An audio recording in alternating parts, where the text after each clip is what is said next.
Someone asked me recently what the show was about, who I am, and how it all started. Někdo se mě nedávno zeptal, jak vlastně ta show začala, kdo jsem. Well, it started like this. A začalo to takhle. First there was a mom, then there was a daddy. Nejdřív byla máma, potom táta. No, but really, this is our 6th show tonight. Ale opravdu, tohle už je naše 6. show. I think we've had probably hundreds of people actually to attend our shows. Myslím, že na naší show už jsme měli stovky lidí. We've had about 24,000 views on our 2 YouTube channels. A kolem 24 000 zhlédnutí obou našich YouTube kanálů. And these are from people, I think it was like 80% in the Czech Republic. A bylo to tak 80% v České republice. And 20% from around the world. A 20% na světě. But it all started like this. Ale všechno to začalo takhle. It was about 16 years ago. Bylo to tak před 16 lety. I was 30 years old and I was a mortgage banker actually. Bylo mi 30 a byl jsem hypoteční bankéř. And a public speaker. A řečník. And you know, I was sitting there thinking day after day, working 9 to 5, there's got to be more to life than this. A seděl jsem tam a přemýšlel jsem, že v životě musí to něco jiného než 5 dnů v týdnu, 8 hodin sedět v práci. Can I tell you guys the story? Is okay? I won't take long. You should, please. You should. Okay. So during this time, I had friends who lived in London. Tak během té doby jsem měl kamarády, kteří žili v Londýně. And they worked with the homeless and the runaway kids and the drug addicts on the streets of London. A pracovali s bezdomovci a dětmi, které utekly z domova a drogově závislými. And I visited them twice for about 2 or 3 weeks each time. A dvakrát jsem je navštívil, po každý tak na 2 až 3 týdny. And yeah, I'm just thinking if I can put this thing on a stand. Hold on a second. Alice? Is there Alex back there? That's okay. Anybody? Anybody? Oh, takže. Jo, tak. Zlaté české ručičky. Jo, je to lepší. That feels much better. So, back to her story after the commercial. Tak zpátky k našemu příběhu po reklamě. So, I had these friends in London that were working with the homeless, and I visited them for 2 or 3 weeks at a time. Tak měl jsem ty kamarády v Londýně a navštívil jsem je vždycky na 2 až 3 týdny. Twice, actually. Dvakrát. And every time I came back to America, it was more and more difficult to fit back into normal American life. A pokud když jsem se vrátil do Ameriky, tak to bylo pro mě čím dál tím těžší se vlastně začlenit zpátky do toho klasického amerického života. Speaking of which, I think maybe that's a God calling, is that? Oops. Hello. So, every time I went to London and I came back to America, it was more and more difficult to fit in America. Takže pokaždý, když jsem se vrátil do Ameriky, tak to pro mě bylo čím dál tím těžší se začlenit do toho amerického života. Finally, I decided that if I wasn't happy with my life, there was only one person who could change it, and that's me. A konečně jsem se rozhodl, že pokud nejsem šťastný ve svém životě, tak jediný, kdo to může změnit, jsem já sám. So I took a chance and I followed my dream and I moved to London to work with the homeless.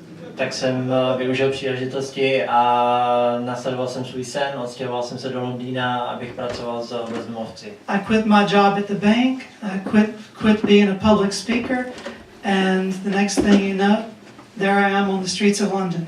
Tak už jsem nebyl bankéř ani řečník a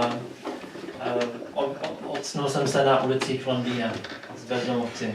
My family, my friends, my colleagues at work, everyone said it was a big mistake. Moje rodina, moji přátelé, všichni mi říkali, že je to velká chyba. But you know what? It worked. Ale víte co, ono to fungovalo. Yeah, and to be honest with you, it turned out really great. A abych byl přímý, tak se to vlastně velmi povedlo. So there I am, from being a mortgage banker with a good career to working on the street with the homeless, the drug addicts, the prostitutes. Takže z bankéře jsem se odstnul na ulicích, pracoval jsem s bezdomovci a drogově závislými. And some days I had some people actually think that I was homeless, I think. A někdy si lidé mysleli, že já sám jsem homeless. Yeah. But while I was there on the streets of London one day, I had been out late one night feeding the homeless. A když jsem tam byl, tak jednu noc jsem zůstal ve městě díl a krmil jsem bezdomovce. And it was raining. Pršelo. And I was sitting against the wall of a building. It was near to Leicester Square.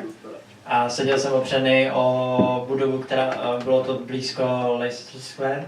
And I had been feeding the homeless and I was counseling with them. A krmil jsem bezdomovce a Counseling with them. kázal jsem jim. With some of them, I was like their father. Pro některé z nich jsem byl jako jejich otec. For some, I was their son. Pro některé jejich syn. And for some, I was their counselor. A pro některé jejich kazatel. And all of a sudden, a homeless person charged at me from across the street, shouting at me.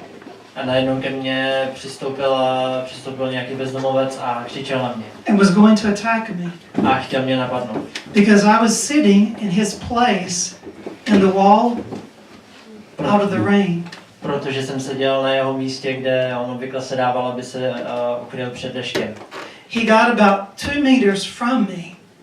And when he did, the homeless man next to me shouted, "Stop." Dostal se ke mně tak na 2 metry a když se tak stalo, tak další bezdomovec, který byl vedle mě, řekl stop. He said, "Stop.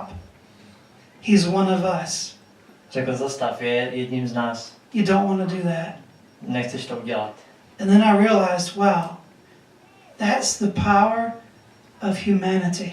A já jsem si uvědomil, že to je vlastně ta síla lidství. It doesn't matter if you're rich, you're poor, Záleží na tom, jestli jste bohatý nebo chudý, you're homeless or you're a king. jestli jste bezdomovci nebo králové. Inside, we're all the same. Uvnitř jsme všichni stejní. Well, London worked out pretty good, but after 4 or 5 months, I realized that it just wasn't for me.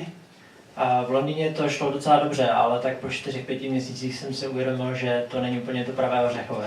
But during this time, I had friends who lived in Prague. Ale v té době jsem vlastně poznal kamarády, kteří žili v Praze. And they invited me to come and visit. A kteří mě pozvali, abych je navštívil. Well, I did, and I immediately fell in love with it. Tak jsem je poslechl a okamžitě jsem se do Prahy zamiloval. That was 14 years ago. A to bylo před 14 lety. Well, I ended up the next year in 2000, that was 2001, 2002. Later in 2002, I moved to Prague. To bylo v letech 2001-2002 a v roce 2002 jsem se přestěhoval do Prahy. It doesn't mean that that chance that I took to move to London was a mistake. Neznamená to, že ten můj čas strávený v Londýně byl chyba. It didn't work out, but it was just like a stepping stone to get to Prague. Nevyšlo to, ale nicméně byl to nějaký mezikrok k tomu, abych se dostal do Prahy.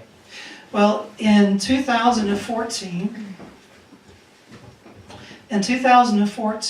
it had been 12 years since I had been on the stage in front of people. A v roce 2014 to bylo už 12 let od té doby, kdy jsem naposledy stál na pódiu před lidmi. And again, I had a dream. A znovu jsem měl sen.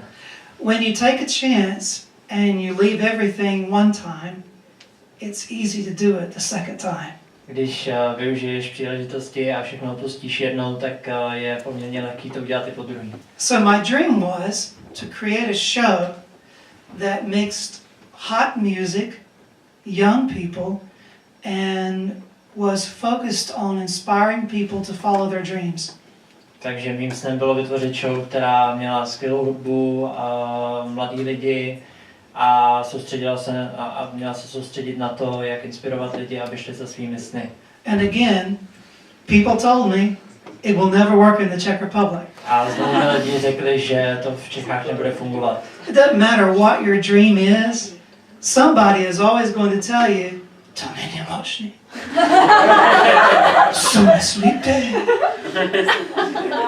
To není, to ne.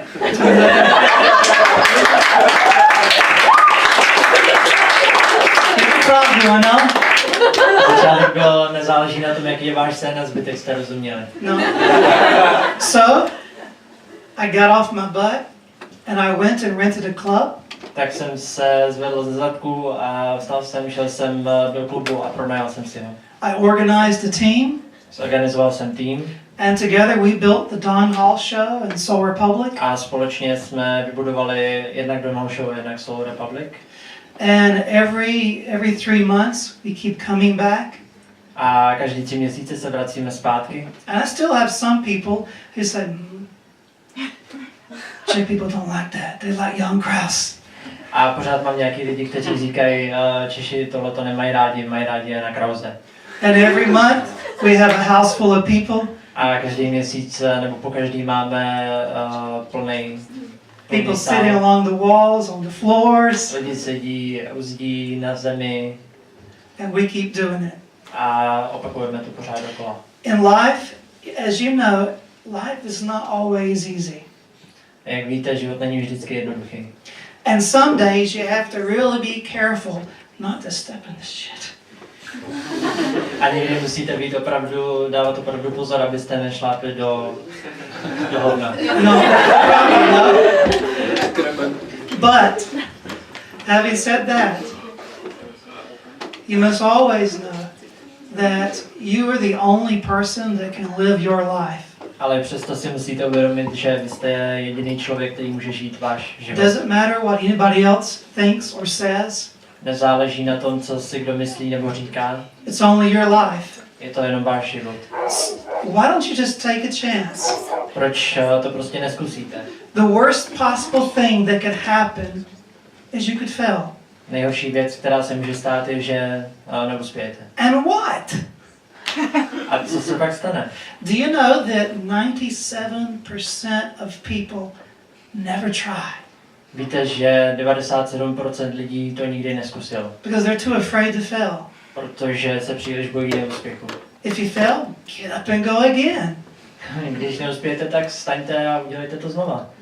So tonight, up next on the show, before I go, I want to tell you thank you so much for now it's 6 shows, hundreds of people in the audience, thousands of people on YouTube, and I constantly see every show. Oh, I forgot, I gotta translate. Každopádně teď, než budeme pokračovat v naší show, tak vám chci poděkovat za těch 6 úžasných show, za to, že sledujete naše videa na YouTube. What did I say next? Your talk. Your talk. Thank you again for 6 great shows, all the views on the YouTube, the people who have come out over and over again. Tak jak už jsem řekl, děkuji ještě jednou za těch 6 show, za to, že sledujete naše videa na YouTube a lidi, kteří sem opakovaně chodí. And take a chance. Your future begins tonight. A zkuste to, vaše budoucnost začíná dneska. I'll leave you with a story of an American Indian story of an eagle. A rozloučím se s vámi příběhem amerických indiánů, o orlovi. There was a mother eagle in a nest. Matka orlice byla v hnízdě. And of course there was 2 or 3 baby eagles under her. A pod ní byly 2 až 3 orlátka. And it was time for those little baby eagles to learn to fly. A byl čas, aby se ty děcka naučili lítat. Well, the first little eagle, he jumped out and he flew. Oh, my English is shit. Okay, the first little eagle jumped out and he flew great. Tak první orlík vyskočil a lítal krásně. The second eagle, he was fabulous. He even did flips. Druhý dokonce dělal salta ve vzduchu. But the third little eagle, he got to the edge of the nest. Ale ten třetí přišel ke kraji toho hnízda. And he looked down about 100 feet. Podíval se dolů tak 100 stop. And he looked back at his mama. Podíval se zpátky na svoji mámu. And he said, Mom, but what if I fall? A řekl, mami, co když spadnu?